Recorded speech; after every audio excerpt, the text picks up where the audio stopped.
పిత పుత్ర పవిత్ర ఆత్మనామమున ఆమేన్. ప్రభువు మీతో ఉండునుగాక. మీ ఆత్మతో ఉండునుగాక. పునీత మత్తయి గారు రాసిన పవిత్ర సువిశేషములోని భాగము. ప్రభువా మీకు మహిమ కలుగునుగాక. 5వ అధ్యాయము 38వ వచనము నుంచి 42వ వచనం వరకు.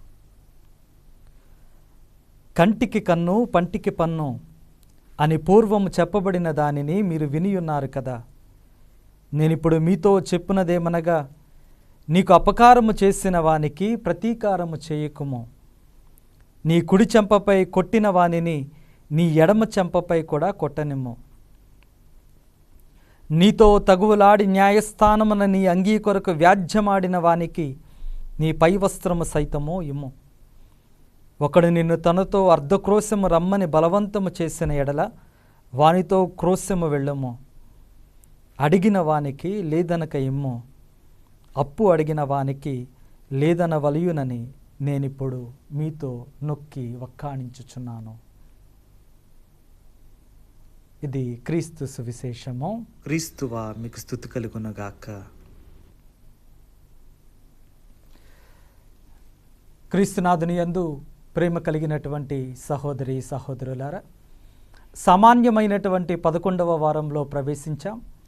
తల్లి తిరుసభ ఈరోజు దివ్యగ్రంథ పఠనాల ద్వారా మనతో మాట్లాడుతున్నటువంటి, మనకు ఇస్తూ ఉన్నటువంటి, మనలను సవాలు చేస్తూ ఉన్నటువంటి ధ్యానాంశాన్ని మన మనస్సులో నిలుపుకోవటానికి ప్రయత్నం చేద్దాం, అంగీకరిద్దాం, అన్వయించటానికి చిన్న ప్రయత్నం చేద్దాం.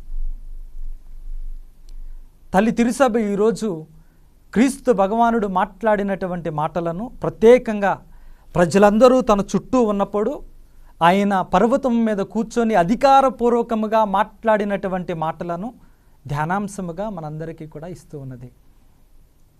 పగ, ప్రతీకారము అనేటువంటి మాటలకు నా బిడ్డ నీవు దూరంగా ఉండాలి. నీ జీవితంలో నీవు నన్ను నమ్మావు కాబట్టి, నా యొక్క మార్గంలో నడవాలి అనేటువంటి ప్రయత్నం చేస్తూ ఉన్నావు కాబట్టి, నీ ముందు నేను ఉంచుతున్నటువంటి సవాలు, సంపూర్ణమైనటువంటి విశ్వాసానికి ఉదాహరణ నీవు తప్పు చేయకపోవటం కాదు, ఎదుటి వ్యక్తి నీ పట్ల తప్పు చేసినా కానీ వానిని క్షమించేటువంటి ఉన్నతమైనటువంటి మనస్సు కలిగి ఉండటం, అది సంపూర్ణమైనటువంటి నా రాజ్య విలువ అని క్రీస్తు భగవానుడు ఈరోజు మనందరితో కూడా మాట్లాడుతూ ఉన్నాడు. నా శత్రువు లేదా నా పొరుగువాడు లేదా నా బంధువు లేదా నా కుటుంబ సభ్యుడు నా పట్ల అన్యాయం చేసినటువంటి సమయంలో నేను వారి పట్ల ఏ విధంగా స్పందించాలి అనేటువంటిదే మనం ధ్యానించుకునేటువంటి అంశం. నీ జీవితంలో ఈ పగ, ప్రతీకారాలను పక్కన పెట్టమని క్రీస్తు భగవానుడు మనందరికీ కూడా ఈ రోజున ఆహ్వానం పలుకుతూ ఉన్నాడు కదా, ఈ సందేశాన్ని ఇస్తూ ఉన్నాడు కదా, ఈ సవాలును మన ముందు ఉంచుతున్నాడు కదా. దీని లోతెంతో ఒక్కసారి మనందరం కూడా ఆలోచిద్దాం. క్రీస్తు భగవానుడు పలికినటువంటి మాట, నీ కుడి చెంపపై కొట్టినటువంటి వానిని నీ ఎడమ చెంపపై కూడా కొట్టనిమ్ము. అంటే నీ మీద ఎవరైనా శారీరకమైనటువంటి దాడిని చేసినటువంటి సమయంలో దానికి స్పందించక నీవు మన్నించాలి అనేటువంటి మాటను క్రీస్తు భగవానుడు ఈరోజు తెలియచేస్తూ ఉన్నాడు. శారీరకమైనటువంటి దాడిని కూడా క్షమించేటువంటి ఉన్నతమైనటువంటి మనసు కలిగి ఉండాలని యేసయ్య తెలియచేస్తూ ఉన్నాడు. ఎవరైనా నీ అంగీని లాక్కోవటానికి ప్రయత్నించినప్పుడు అంగీని మాత్రమే కాదు, పై వస్త్రాన్ని కూడా ఇవ్వు అనేటువంటి మాట తెలియచేస్తూ ఉన్నాడు. దీని అర్థం అంగీ, పై వస్త్రము అంటే అవి నాకు సంబంధించినటువంటి నా వస్తువులు, నా యొక్క దుస్తులు, అంటే నాకు సంబంధించినటువంటి అంశాలు, అంటే నా ఆస్తిపాస్తులు. శారీరకమైనటువంటి దాడిని మాత్రమే కాదు, నీ యొక్క ఆస్తిపాస్తుల మీద కూడా ఎవరైనా దాడి చేసినప్పుడు, దోపిడీ చేస్తున్నటువంటి సమయంలో, వాటిని ఎవరైనా లాగుకోవటానికి ప్రయత్నిస్తున్నటువంటి సమయంలో క్రీస్తు భగవానుడు తెలియచేస్తున్నటువంటి మాట, వారిని అప్పుడు కూడా క్షమించగలగాలి. ఆస్తినిచ్చేమటలా, వారిని అప్పుడు కూడా క్షమించాలి అనేటువంటి మాట కుదురుద్దా? సాధ్యమేనా? కానీ యేసు ప్రభు దీనిని ఇది సాధ్యం కావాలి అని మనతో మాట్లాడుతూ ఉన్నాడు. శారీరకమైనటువంటి దాడి, ఆస్తిపరమైనటువంటి దాడి. మూడవది, ఎవరైనా నిన్ను అర్ధక్రోశము రమ్మని బలవంతము చేసిన ఎడల వానితో క్రోశము దూరము వెళ్ళుము అనేటువంటి మాటను తెలియచేస్తూ ఉన్నాడు. దీని అర్థం, ఎవరైనా నీకున్నటువంటి బలాన్ని, శక్తిని వారి కోసం వినియోగించాలి అని బలవంతం చేసినప్పుడు వారి కోసం ఈ శక్తిని, బలాన్ని ఇవ్వు అని యేసయ్య మనందరికీ కూడా తెలియచేస్తూ ఉన్నాడు. ఇది నైపుణ్యపరమైనటువంటి దోపిడీ. నీకున్నటువంటి బలాన్ని, నీకున్నటువంటి తెలివితేటలను, నీకున్నటువంటి నైపుణ్యాలను అన్నింటినీ కూడా వారి స్వలాభము, స్వార్థం కోసం వాళ్ళు వినియోగించుకుంటూ నీ యొక్క శక్తిని దోపిడీ చేస్తున్నటువంటి విధానం. కానీ క్రీస్తు భగవానుడు తెలియచేస్తూ ఉన్నాడు, దీనిని సైతం క్షమించు.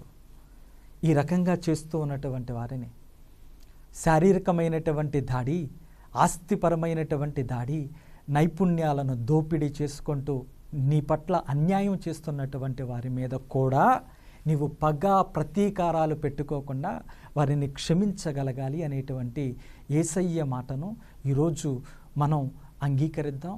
దీనిని అంగీకరించడం కష్టమైనా కానీ అంగీకరించడానికి చిన్న ప్రయత్నం చేయాలి.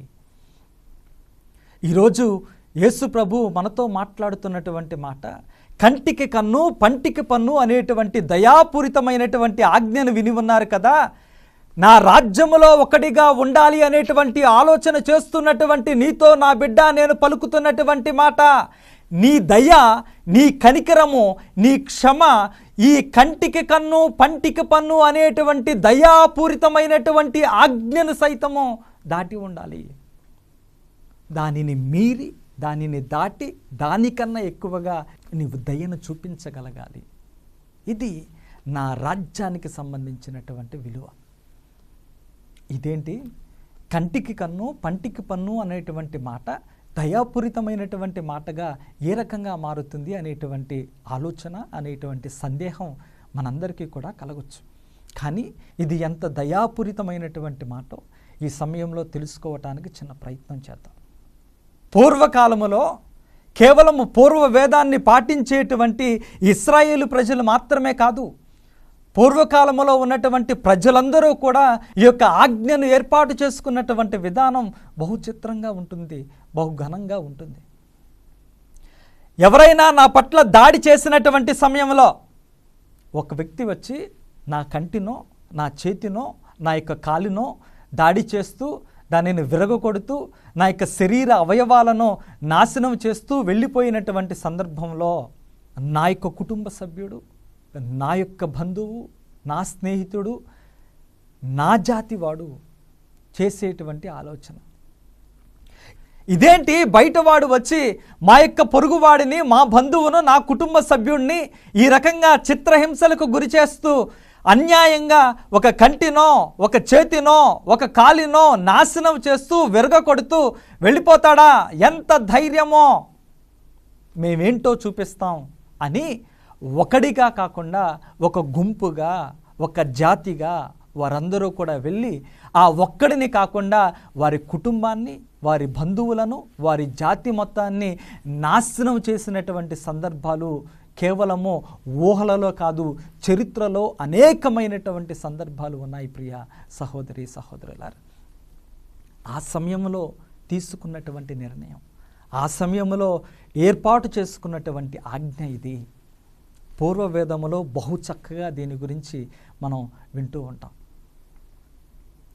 అయ్యా, నీకు అన్యాయం చేస్తూ నీ మీద దాడి చేసింది ఇతడు కదా, ఇతని మీద ఉన్నటువంటి కోపాన్ని తన కుటుంబము మీద, తన బంధువుల మీద, తన జాతి మీద, అంటే మా అందరి మీద చూపిస్తూ మా అందరినీ నాశనం చేయటం న్యాయమేనా?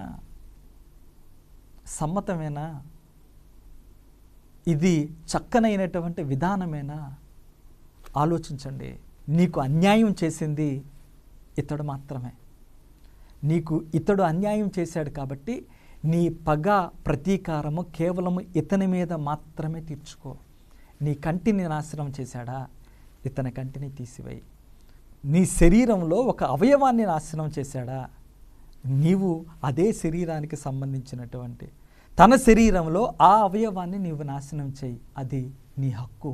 కానీ అన్యాయంగా మీరు బలవంతులు కాబట్టి బలహీనమైనటువంటి మా అందరినీ కూడా చంపటం ఇది ఎంతవరకు న్యాయమయ్యా అని ఈ జాతి మీద, ఈ కుటుంబ సభ్యుల మీద, ఈ బంధువుల మీద దయను చూపమని ఆ సమయంలో ఏర్పాటు చేసుకున్నటువంటి ఆజ్ఞ ఇది.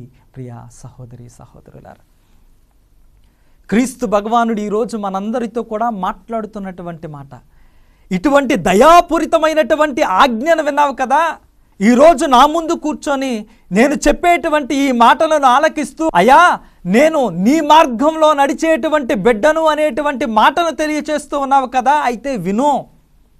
నీవు నా మార్గంలో నడవాలి అంటే నా మాటలను వింటూ నన్ను పోలి జీవించాలి అనేటువంటి సత్యాన్ని, సవాలును యేసయ్య మనకు తెలియచేస్తూ ఉన్నాడు. యేసయ్య కేవలం మాటలు చెప్పేటువంటి వాడు కాదు, దానిని చేతలలో తన యొక్క జీవితంలో చూపించినటువంటి వాడు. అనేకమైనటువంటి భయంకరమైన అన్యాయమైన ప్రణాళికలు ఏర్పాటు చేస్తూ అన్యాయంగా తన భుజముల మీద సిలువను పెట్టి ఆ యొక్క సిలువ మరాని మీద వేలాడు తీసినటువంటి ప్రజలు ఆ రకంగా చనిపోతున్నటువంటి సమయంలో కూడా తన ముందు నిలబడి నవ్వుతూ వెక్కిరిస్తూ ఉన్నటువంటి సమయంలో యేసయ్య వాళ్ళందరినీ చూస్తూ తన తలను పైకెత్తి ఆకాశము వైపు చూస్తూ తన తండ్రితో మాట్లాడినటువంటి మాటలను జ్ఞాపకం చేసుకుందాం. తండ్రి, వారేమి చేయుచున్నారో వారికి తెలియదు, వారిని క్షమించండి. ఈరోజు ఆ రకంగా క్షమించినటువంటి యేసయ్యే మనందరికీ కూడా ఆదర్శం. తన జీవితంలో ఈ కార్యం చేసి పగా ప్రతీకారం లేకుండా క్షమిస్తూ క్షమాగుణాన్ని చూపించటం ఎంత ఘనమైనటువంటి అంశమో మనందరికీ కళ్ళకు కట్టినట్టుగా చూపిస్తూ ఆదర్శంగా నిలిచినటువంటి ఆ యేసయ్య మాటలను ఆలకిస్తూ తన మార్గంలో నడవటానికి ప్రయత్నం చేద్దాం. ప్రార్థన చేసుకుందాం. కృపా సత్య సంపూర్ణుడా, ప్రేమ కలిగినటువంటి తండ్రి, నీ యొక్క బంగారు పాదాలకు స్తుతులు స్తోత్రములు. దేవా, ఈరోజు నీవు మాతో మాట్లాడినటువంటి ఈ యొక్క మాటలను బట్టి, నీవు మాకు ఇచ్చినటువంటి సందేశాన్ని బట్టి జీవితంలో ఈ పగ ప్రతీకారాలను వదిలిపెట్టి ప్రేమ, క్షమ, సహాయము, కరుణ అనేటువంటి నీ యొక్క భావజాలాలతో, నీ యొక్క ఆలోచనలతో మా జీవితాన్ని సాగిస్తూ కొనసాగిస్తూ మేమందరము కూడా నీ యొక్క మార్గానికి, నీ నామానికి బహు చక్కనైనటువంటి సాక్షులుగా నిలబడేటువంటి భాగ్యాన్ని ప్రసాదించమని ఈ మా మనవులను మా ప్రభువైన యేసుక్రీస్తు పవిత్ర నామంలో అడిగి వేడుకుంటూ ఉన్నాము తండ్రి. ఆమేన్. ప్రభువు మీతో ఉండునగాక. సర్వశక్తిగల సర్వేశ్వరుడు పిత, పుత్ర, పవిత్రాత్మ మిమ్మలను దీవించి కాచి కాపాడునగాక. ఆమేన్.